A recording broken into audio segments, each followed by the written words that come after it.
Hello and welcome to the Relax It's Retirement podcast with your host, Josh Leonard, where we talk about transitioning into retirement with intent. I'm Wendy McConnell along with Pete Belcastro. The gang is all here. That's right. We got the full gang today. Got the full gang. Uh, All here. Josh is off site from his typical location. Where are you, Josh? I am in Colorado, in Breckenridge, Colorado, in preparation for my big mountain bike race, my big athletic event this year. So it's the Leadville MTB 100. It's the name says 100 miles, but it's actually 105 miles. And I'm pretty sure by the end I will be counting those last 5 miles. You know, they won't just kind of be a rounding error. I'll notice the last 5 miles.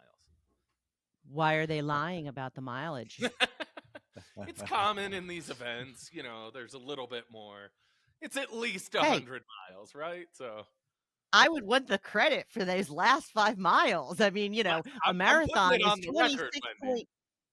26.2. I mean, a marathon is very specific. That's true. It is. And ironically, in some of the events, they have to do really goofy things with the courses to get it to exactly 26.2. I think it's the full Ironman. Maybe it's in like Kentucky or somewhere. They have to reroute the course in some weird way due to like private land and that kind of stuff. Um, so, anyways, yes, it's 105 miles, but that last 5 miles I'd say is less challenging than the fact that Leadville is the highest altitude city, incorporated city in the United States. So we're starting at 10,000 feet. We go above the tree line up to 12,000 some feet. And the total gain throughout the course is over 12,000 feet. So uh, Oh, it'll be a challenge. It'll be a challenge. yeah. Well, that's what the purpose was, correct? That's right. Yep. Yep. Yeah. It's Okay. a big, And big goal for this year. the challenge for today is RMDs. Yeah, it's And this might be a bigger challenge today, Wendy, to make yeah, sense of RMD rules. right. So, who knows what an RMD is? Yeah. Not in the industry, Do we you say things like RMDs, QCDs, ABCs, 1, 2, 3s, and nobody knows what we're talking about. So it's a right. good way to start. A required minimum distribution, or an RMD, is a forced distribution from a retirement account. So in Okay, so most cases, basically what happens is you try to keep all your money, you're keeping it all so you can keep it invested, and then at some point, because you put all this money in tax free and the government hasn't been able to get its tax money out of you yet. So at some point they're like, "Yo, buddy, you got to take some of that money out because we want our part of the money, right?" that's right, and it's pretty much at gunpoint, like that. Yo, buddy, that's Yo. exactly how it happens. Well, Yeah, you yeah. know, That I R and that's right. That R and RMD, it is required. You don't have to do anything in this life, but like Josh will find out once you get to the top of that mountain, you're required to come back down. Yeah, yeah. I think, like you said, like this has to do with qualified accounts, Wendy. So these are accounts that, yes, you put money into, it grew throughout your working career, but this is money that you put into, and it wasn't taxed yet. Okay, it was money that was through your company, or even an IRA that you put yourself. So this is all money that the IRS hasn't gotten their fingers on just yet. I think just in the same respect that 100-mile bike race, that extra 5 miles, you'd be surprised, it scares away a lot of people.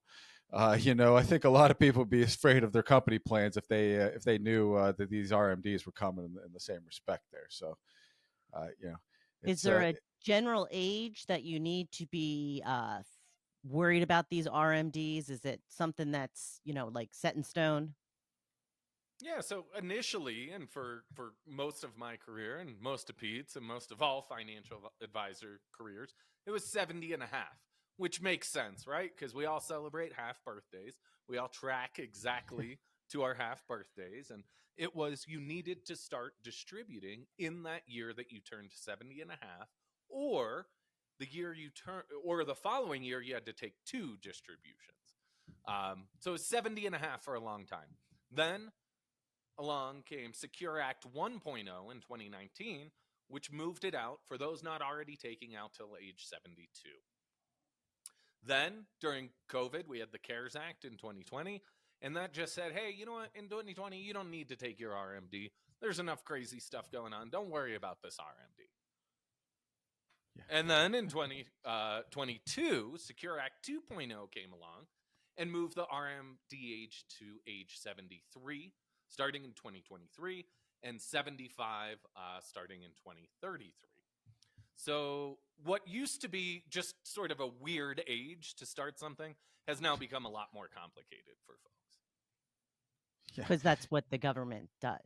You can, every 2 years, they gotta kind of mess it up a little, or scramble the egg a little bit every 2 years there.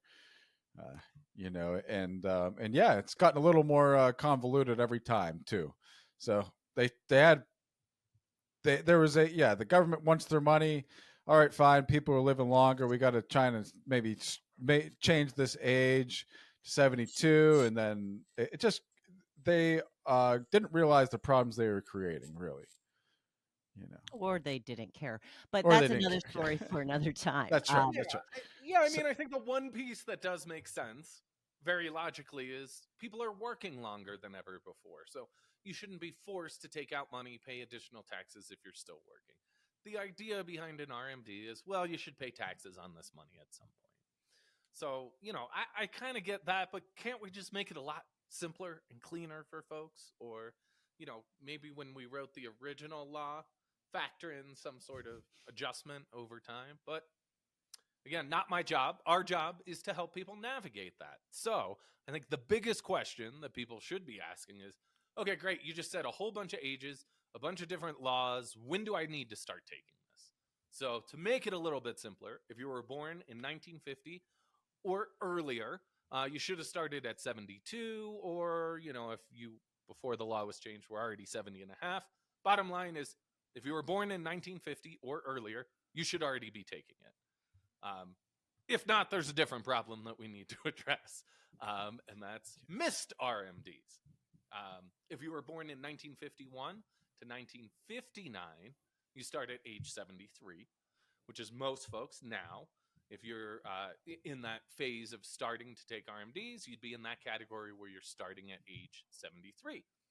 Now, funny part about 1959, Wendy, is when they first wrote Secure 2.0, the law kind of made it, they had a little bit of an error, let's just say. And technically, people born in 1959 needed to start taking RMDs at age 73 and age 75. So that would be hard to start things at 2 different ages. That has been clarified. The IRS has gone back recently and clarified a lot of these rules. That's why we wanted to jump on here. And, the last few years, it's been a little messy. So we're here to help clarify. So if you were born in 1959 and you read these rules and thought, well, how do I start things at 2 different ages? It's clear. Start at age 73 now. And then for those of you born 1960 or later, your RMD is age 75. So you need to start taking at age 75. And just to do the math for people, that's going to be 2033. So that's kind of how long they have these rules worked out.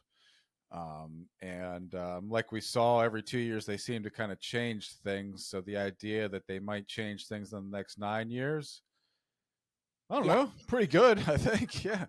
Right. So that's the lot. Born in 1960 or later, age 75, as of,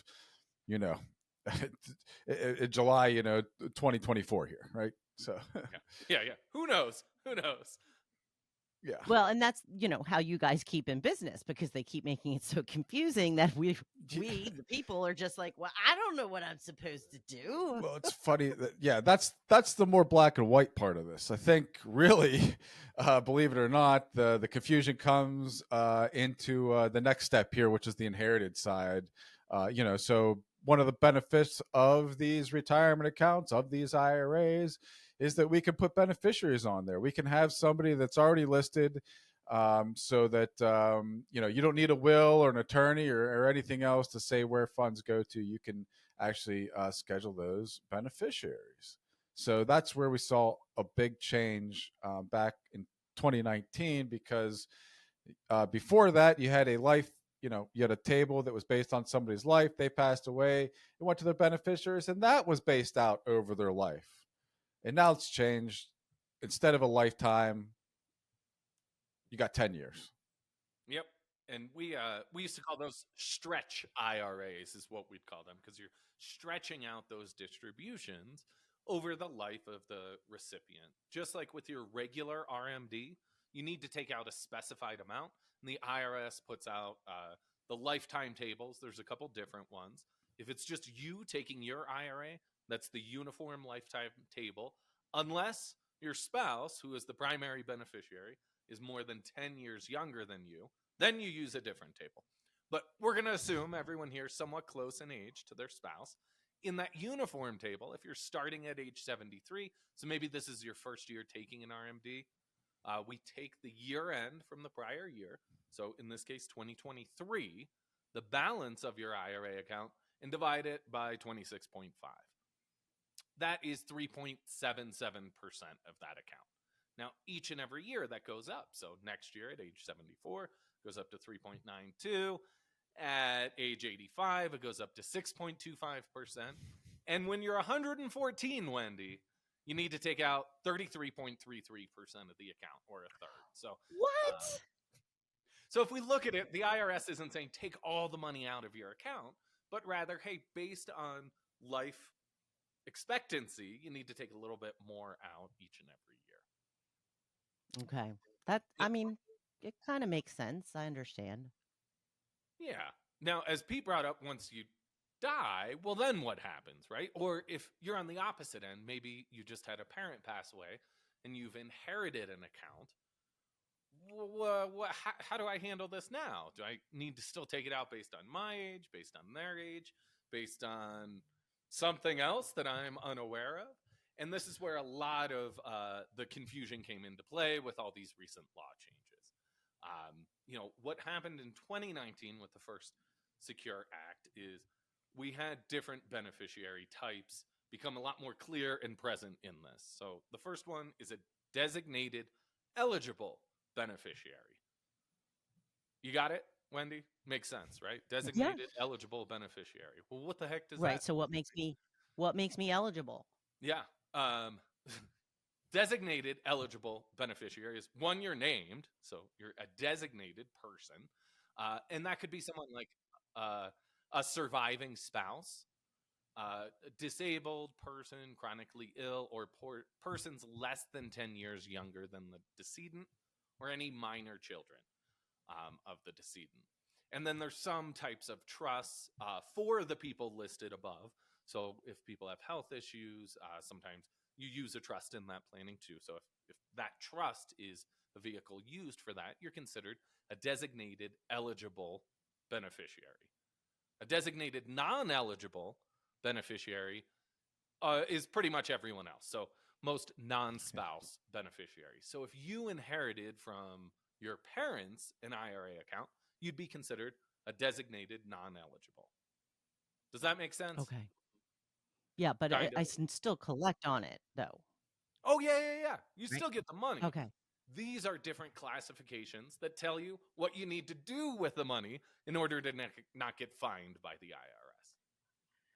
Okay, because non-eligible sounds like I'm not eligible to take that money, but you're telling me that's not what it means. So if we think of non-eligibility, I'm going to say this is non-eligible for that old stretch IRA, where, hey, we don't have to take out a lot of money, right? We'll get into the impacts here. There's one more characteristic, and that is a non-designated. So that would be like a charity or just your estate. So if there's no beneficiary named, it goes to the estate. The estate itself is not a person. So once you figure out the type of beneficiary that you are, then you have to follow by certain rules, right? So Pete, if you're an eligible designated beneficiary, so again, let's think of like a spouse, right? So if your partner or significant other passes away, you're married, and you inherit their IRA. Pete, what do we have to do? If it so, of course, it's not ever clean. So there's a there's a couple different options. So obviously, if you inherit an IRA and somebody has, and you are an eligible designated beneficiary, and they already are taking an RMD, but they are already required to take those distributions, you have to continue those. You have to continue taking those, especially if you leave it within their IRA. Okay, Pete, so what if you inherit an IRA from your spouse, or you're that eligible designated beneficiary? So if you're that eligible designated beneficiary, for example, like you said, you inherited these IRA from your spouse. You can actually treat that like your IRA, and in essence, you can treat that as a stretch IRA, right? So you can take that throughout your life, and that is dependent on your age, your life expectancy on that that table there, the life expectancy table. Yeah, and that's for folks with higher income, that's a pretty big benefit, that you're not forced to take it out in a shorter window. Now, of course, if you need more money, it's like your IRA. You can take more money out. You're just going to pay more taxes on it, right? But that's different from a non-eligible designated beneficiary. Someone like your parents. Maybe you inherit an IRA from your parents. In that case, if they passed away prior to starting that required minimum distribution, you have to take it out within 10 years. So, we often tell clients, if your kids are earning good money, right, they might be in a higher tax bracket, and then add on your IRA, distributions over a 10-year time period, that could really hurt them. Now, that 10-year time period is interesting because it's not a tenth of the account each and every year. You just have to take all the money out. So you could wait to the last year, take all the money out there, or any way you want to try to figure that out. If they died after they started the RMD, you have to take those stretch. So you have to take a distribution each and every year and exhaust the account within 10 years. So there it's kind of doubled up. And that's where a lot of the confusion has been lately, right, Pete? That's it. And this is the big change, that was enacted in 2019, because you can imagine that, exhausting an account over 10 years, just to say for yourself, you inherited money. Let's just say you got to spend all that in 10 years, or you can spend it over your entire life.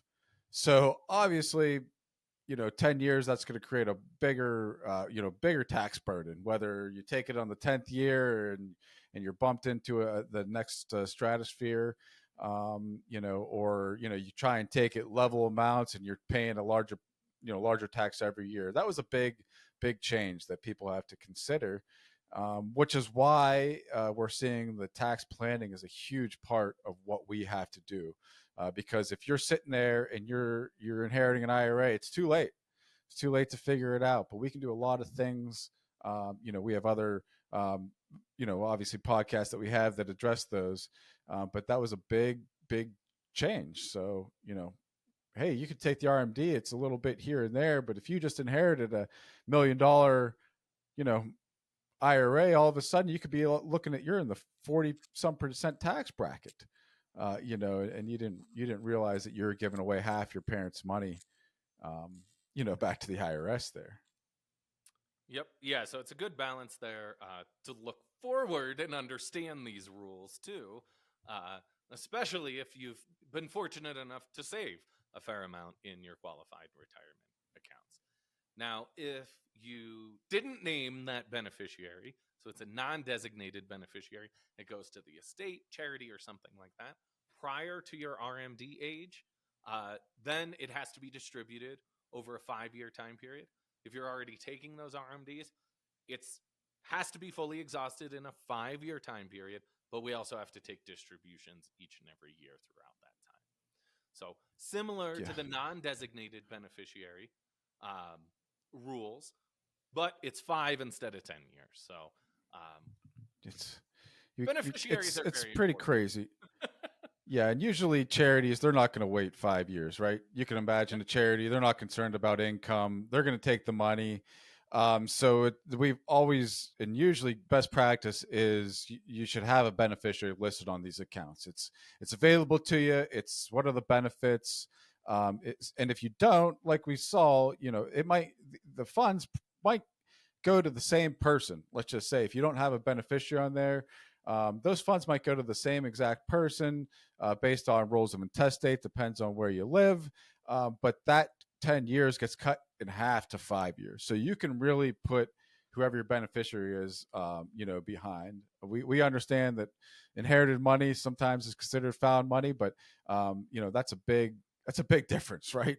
To try and exhaust, money in 5 years compared to 10 years. So encourage people to review those beneficiaries and make sure that you have somebody on there outside of the estate. Obviously, there's some advanced financial planning we do utilizing estates or even trusts. But it's something that you should definitely be aware of, and that should be a conscious decision if that's a non-designated beneficiary. Yeah, I think this year we just had a client inherit more money than they thought mom had, right? Mom and dad were good savers. Dad had passed away. Mom was managing the money still, and the client's mother passed away this past year, and she inherited the money, and now her whole retirement plan is drastically different because, well, she needs to take all the money out in 10 years. And it's a sizable amount of money, more than they actually need for their retirement income. Now, if we were planning with multiple generations or had that view, we might be able to be more tax efficient there, where we're able to say, hey, mom, even if you're not actually spending the money, let's take it out of the IRA. That way it can be inherited in a more advantageous way and reduce the overall taxation. When we're forced to take more money out than we need, we often pay higher taxes. So, I think that I'm more confused than when we started. There's So, even yeah. the IRS has admitted, that they have made this way too complicated. They don't even know what's going on. The fact that we know that is that there used to be a penalty of 50%, Wendy. So if you didn't take out your RMD, let's just say you're required to take out $5,000, right? The IRS is going to penalize you $2,500 for that. They changed that. So with these new rules, it went from 50 to 25%. And actually, if you come back sometimes there is no penalty. And even if you say that, sometimes there's a penalty as small as 10%. So they pretty much came out and said, that 50% penalty, we can't justify that because of how confusing things are. At least I don't know, Josh, maybe you had a different take on the. I mean, I think the penalty change was one that's been sort of, hey, this is really hard. And the 10% reduction is kind of funny because I think it's within 12 months. If you sort of raise your hand and say, yeah, I think I screwed this up and I'm fixing it, then they only charge you 10%, right? Even at the beginning of this year, the IRS put out notice 2024-35, which said, hey, this stretch RMD component that's required within the 10 years, that was so confusing, and we've put out conflicting information. So again, for 2024, just don't worry about that thing. So now the most recent release, which prompted us to talk about it again, went back and said, hey, in 2025, so starting next year, you got to actually start those stretch distributions. Now, if you say, okay, well, if they're only starting the clock at 2025, does that mean that my mom's IRA, when she passed away 2 years ago, I get 10 years from 2025? No. It's still starting 2 years ago. You just need to also take those RMD type distributions over the next group of years and exhaust it in 10 years. So as you indicated, Wendy, it's confusing. It's super confusing. Just a touch. Yeah. So it's job security for you guys. That's what I say. It is. And I think today we wanted to come on and try to confuse everyone more and tell them to work with a financial advisor. So we put some information out. Josh. And there's a slew of articles. We did a recent video on YouTube as well talking about RMDs. So we have some more information there. We'll link in the show notes. We try to put a lot of resources out to help you better understand. But I think anything that gets so nuanced as these RMD rules, it's good to check with another professional on. So, Pete and I are happy to sit down with you, look at your situation, and say, hey, you know what? You need to be distributing in this manner, or you should, or even better, let's build a whole financial plan that factors in the next generation and your retirement plan and how we can minimize taxes overall. I'd say baseline is let's avoid getting hit with 25, 10, 50, any percent penalties from the IRS. Let's learn to follow by the rules and then optimize our plan using those rules. So if you listen to the podcast today and maybe you have more questions than you got answers to, schedule a 15-minute phone call with us. We'd be happy to talk through these rules with you, give you some clarity there. Working with an advisor can be a great resource to navigate some of these complexities of retirement. So in the show notes, there'll be a link for a 15-minute call. Feel free to click and schedule a call there. If you're not already, make sure to subscribe. If you're watching this on YouTube, make sure you ring the bell so you're notified of future updates. And if you're not watching on YouTube, make sure to subscribe on there as well. Wendy and Pete, thanks for joining today, and look forward to seeing you all next week.